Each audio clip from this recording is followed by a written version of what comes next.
RFT renal function டெஸ்ட்னு ஒரு பரிசோதனை இருக்குது. இந்த பேக்கேஜ் டெஸ்ட் எடுத்தால் கிட்னியோட ஃபங்க்ஷன் எப்படி இருக்குன்றது பார்க்கலாம். இதிலே கிட்னி கம்ப்ளைண்ட் உள்ளவங்களை ஈஸியாக ரெக்கவர் பண்ணுறதுக்கு ஒரு ஹோம் ரெமெடி நான் இங்கே சொல்கிறேன். நான் இந்த ஹோம் ரெமெடி பார்த்தீங்கன்னா ரொம்ப ஸ்பீடாக வேலை செய்யக்கூடிய ஒரு ஹோம் ரெமெடி. பாராட்டுகள் அனைத்தும் பிரபஞ்சத்துக்கு.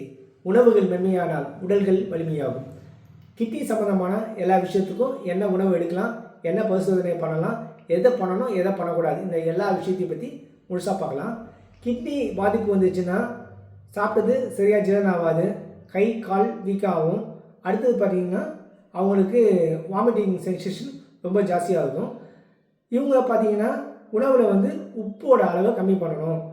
அதிகப்படியான எண்ணெய் பதார்த்தம், அதிகப்படியான அசைவ உணவுகள்லாம் தவிர்த்துடணும். என்ன மாதிரியான உணவுகள் மாற்றி எடுக்கலாம் அப்படின்னு பார்த்தீங்கன்னா கஞ்சி, கூழ் இந்த மாதிரியான உணவுகள் எடுக்கலாம். அவங்க அதிகப்படியான தண்ணி குடிக்கிறத கொஞ்சம் கம்மி பண்ணணும். இது மட்டும் இல்லாமல் பார்த்தீங்கன்னா புதினா, கொத்தமல்லி, கருவேப்பிலை இந்த மாதிரியான அதிகப்படியான இரும்பு சத்து ப்ளஸ் மல்டி விட்டமின் உள்ள உணவுகளை கொஞ்சம் கொஞ்சமாக சேர்த்துக்கணும். இதை எடுத்துக்கிட்டே இருந்தீங்கன்னாக்கா அந்த யூரிக் ஆசிட், யூரியா இந்த மாதிரியான விஷயங்கள் படிப்படியாக இறங்கும். அது மட்டும் இல்லாமல் நம்ம பாரம்பரிய நாட்டு சுரக்காய், குண்டான பார்த்தீங்களா சுரக்காய், அந்த சுரக்காயை வந்து சீரகத்தூள் போட்டு ஜூஸ் மாதிரி பண்ணி அந்த ஜூஸை காலையில் ஒரு 100 ml, ஆஃப்டர்நூன் மதியான நேரத்தில் ஒரு 100 ml சாப்பிட்டுக்கிட்டே இருக்கணும். இப்படி சாப்பிட சாப்பிட சாப்பிட கொஞ்சம் கொஞ்சமாக அவங்களுக்கு வந்து அந்த சிறுநீர் பிரச்சனை, கிட்னி பிரச்சனை கிளியர் ஆகும்.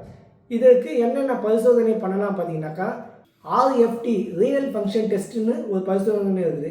இந்த பேக்கேஜ் டெஸ்ட் எடுத்தால் கிட்னியோட ஃபங்க்ஷன் எப்படி இருக்குன்றது பார்க்கலாம். இல்லை கிரியேட்டின் பார்த்தீங்கன்னாக்கா சாதாரண அளவுக்கு 1.1க்குள்ளே தான் இருக்கணும்னு சொல்லுவாங்க. அது அதிகமானவங்களுக்கு அதை பற்றி பார்த்துக்கலாம். யார் யாருக்கெல்லாம் கிட்னியோட பிரச்சனை ரொம்ப ஜாஸ்தியாக இருக்குன்றது எனக்கு உங்கள் ரிப்போர்ட்டை வந்து எனக்கு ஷேர் பண்ணுங்கள். உங்களுக்கான ஸ்பெசிஃபிக்காக என்ன மெடிசன் எடுக்கலாம், என்ன மாதிரியான டயட் சிஸ்டம், என்ன மாதிரியான ஃபுட்டு இதெல்லாம் வந்து ஃபாலோ பண்ணணும் அப்படின்றத சொல்லலாம். அடுத்தது பார்த்திங்கன்னா நீங்களே கிட்னி கம்ப்ளைண்ட் உள்ளவங்களை ஈஸியாக ரெக்கவர் பண்ணுறதுக்கு ஒரு ஹோம் ரெமெடி நான் இங்கே சொல்கிறேன். நான் இந்த ஹோம் ரெமெடி பார்த்திங்கன்னா ரொம்ப ஸ்பீடாக வேலை செய்யக்கூடிய ஒரு ஹோம் ரெமெடி.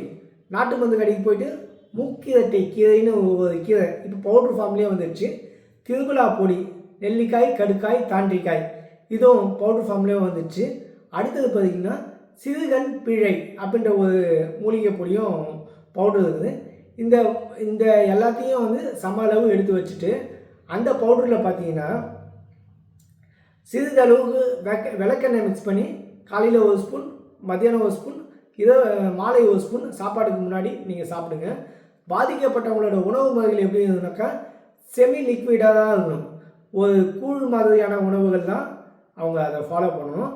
இரவு உணவு என்பதை தவிர்த்து விட்டு மாலை உணவாக அவங்க எடுக்கணும்.